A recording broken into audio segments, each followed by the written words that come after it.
Assalamualaikum warahmatullahi wabarakatuh. Perkenalkan, saya Sumiati Ayu Wandira Putri dengan NIM akhir 172 dari Prodi Psikologi kelas 1D.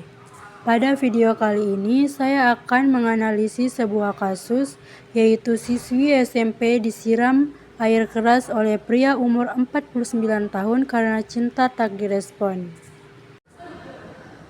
Nah, jadi kasus ini terjadi baru beberapa bulan yang lalu di Nusa Tenggara Timur, tepatnya di Kabupaten Lembata.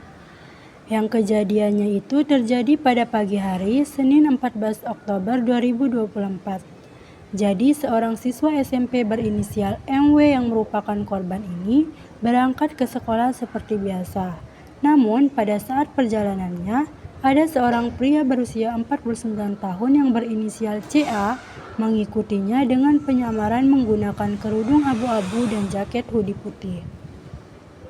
Setelah beberapa saat mengikuti, saat korban tiba di pertengahan jalan, pria yang berinisial CA ini tiba-tiba menyiramkan air keras ke wajah korban. Air keras yang digunakan adalah campuran antara air panas dan soda api, yang sangat berbahaya dan dapat menyebabkan luka bakar yang parah. Setelah melakukan serangan itu, CA langsung melarikan diri dengan sepeda motor berwarna merah. Akibat serangan air keras tersebut, siswi SMP ini menderita luka serius, terutama pada kedua matanya yang mengalami luka bakar berat. Hal ini menyebabkan siswi SMP harus segera dilarikan ke rumah sakit terdekat untuk mendapatkan pertolongan medis. Setelah kejadian tersebut, korban dibawa ke rumah sakit umum daerah. Di sana, dokter memberikan perawatan awal. Namun, kondisi korban masih sangat serius karena luka bakar di wajah dan matanya. Pada 16 Oktober, dokter menyarankan untuk merujuk korban ke Rumah Sakit Umum Pusat yang berada di Denpasar, Bali, karena fasilitas dan spesialisasi di sana lebih memadai untuk menangani cedera mata yang parah. Nah, sementara itu juga pihak kepolisian melakukan penyelidikan dan berhasil menangkap pelaku pada malam hari setelah pelaku mencoba mengunjungi korban di rumah sakit. Nah, ternyata pria inisial CA yang merupakan pelaku ini mempunyai hubungan keluarga dengan si korban, bisa dibilang sepupu jauh. Polisi menyebutkan bahwa motif pelaku adalah perasaan cinta yang tidak dibalas. Sudah lama memiliki perasaan cinta terhadap korban, tetapi perasaan itu tidak pernah dibalas oleh korban. Pelaku merasa sakit hati karena korban tidak merespon perasaannya, yang membuatnya nekat melakukan tindakan kekerasan tersebut. Ketika diinterogasi polisi, pelaku mengaku bahwa air keras yang digunakan untuk menyiram korban itu sengaja diracik sendiri dari semalam. Dia juga mengatakan bahwa karena saya sakit hati, jadi kalau rusak ya rusak satu kali. Saya hancur, dia juga hancur. Dan kabar terkininya, pelaku yang berinisial CA ini berada dalam penahanan polisi.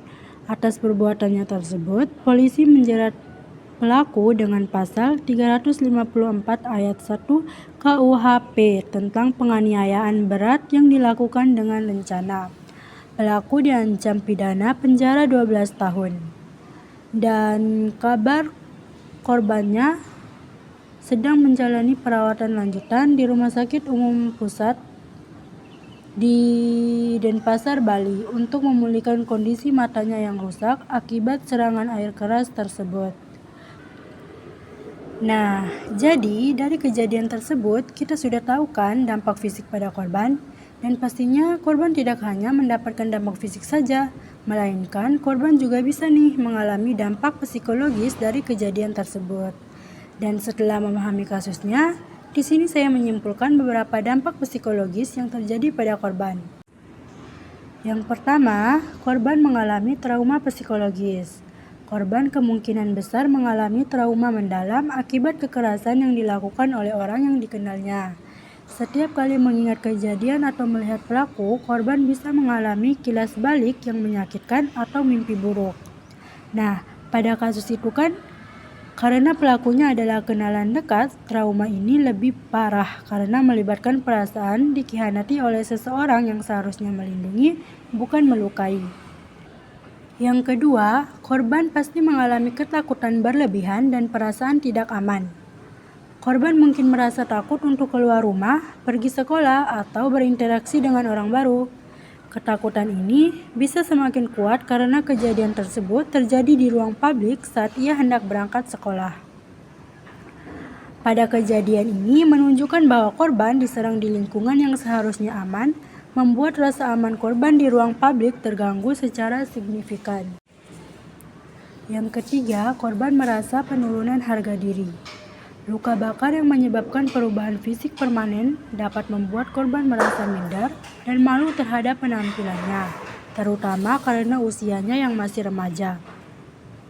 Pada kasus itu, sebagai seorang anak yang masih dalam masa pubertas, korban kemungkinan besar akan merasa kesulitan menerima perubahan penampilannya yang diakibatkan oleh tindakan brutal pelaku.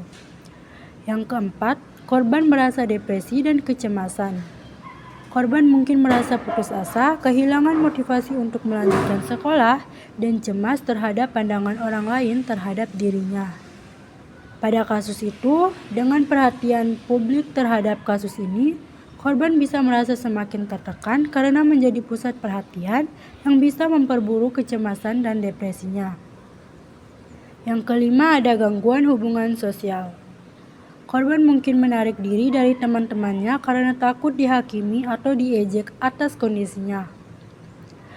Pada kasus itu, perubahan fisik akibat luka bakar dapat membuat korban merasa tidak diterima dalam lingkungan sosialnya, termasuk sekolah yang memperburuk isolasi sosial. Yang berikutnya ada rasa dendam atau kemarahan yang ada pada diri korban. Korban bisa mengembangkan rasa dendam terhadap pelaku atau bahkan terhadap masyarakat yang dianggap tidak melindunginya. Dalam kasus ini, pelaku adalah orang dewasa yang seharusnya tahu batas, sehingga korban mungkin merasa bahwa ia dikhianati oleh orang yang lebih tua dan berkuasa. Yang terakhir, korban mengalami penurunan kemampuan pada belajarnya.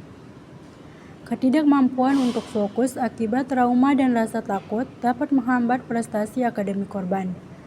Dengan kejadian yang terjadi saat korban sedang berangkat ke sekolah, lingkungan belajar bisa menjadi pemicu trauma tambahan pada korban. Penanganan pada korban juga tidak hanya berfokus pada pemulihan fisik saja, tetapi juga harus memperhatikan dampak psikologis yang ditimbulkan. Trauma emosional seringkali lebih sulit terlihat, namun bisa memengaruhi kehidupan korban dalam jangka panjang. Nah, setelah kita mengetahui dampak psikologis yang dialami korban, kita juga harus mencari solusi atau penanganan yang bisa membantu korban menghadapi tantangan psikologisnya. Dan di sini ada beberapa penanganan yang mungkin bisa membantu korban untuk bangkit dan menjalani hidup dengan optimis meskipun telah melewati pengalaman yang sulit.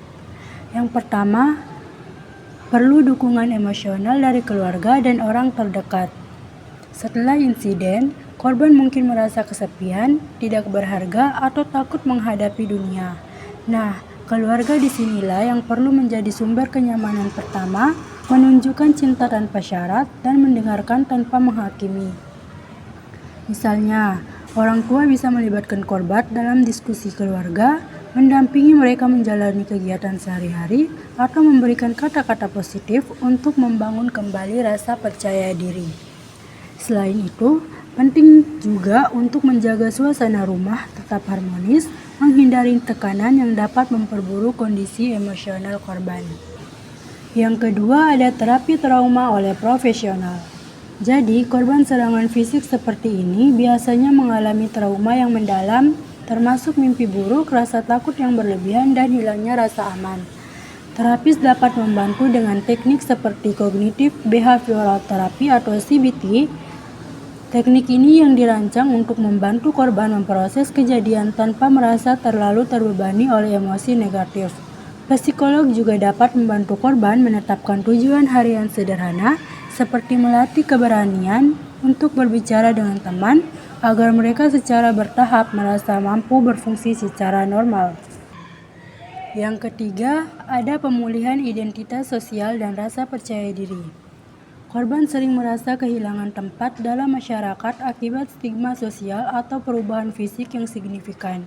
Untuk mengatasi hal ini, korban perlu dukungan dalam beradaptasi secara sosial. Contohnya, mereka bisa didorong untuk bergabung dengan komunitas atau organisasi yang peduli pada korban kekerasan. Lingkungan ini memberi mereka kesempatan untuk bertemu orang-orang dengan pengalaman serupa, berbagi cerita, dan saling mendukung. Selain itu, pelibatan dalam kegiatan seni atau olahraga juga bisa menjadi terapi untuk mengekspresikan diri. Yang keempat, rencana jangka panjang yang meliputi pendidikan dan karir. Nah, insiden seperti ini tidak boleh menghalangi korban untuk meraih cita-citanya. Pendidikan harus terus didukung dengan menyesuaikan pendekatan belajar agar korban tidak merasa tertekan. Misalnya, jika korban merasa malu bersekolah langsung, belajar daring atau homeschooling dapat menjadi alternatif. Dukungan jangka panjang ini penting untuk memastikan korban tidak hanya pulih dari trauma, tetapi juga mampu membangun masa depan yang lebih cerah, penuh percaya diri, dan mandiri. Yang terakhir, ada kesimpulan. Jadi, dari kasus ini, menunjukkan bahwa tindakan kekerasan semacam ini tidak hanya berdampak pada fisik korban, tetapi juga dapat menyebabkan trauma psikologis yang mendalam.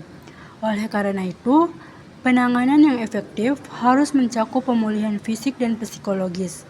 Selain itu, kasus ini mengingatkan pentingnya perlindungan terhadap anak-anak dan penegak hukum yang tegas terhadap pelakuan kekerasan untuk mencegah kejadian serupa di masa depan.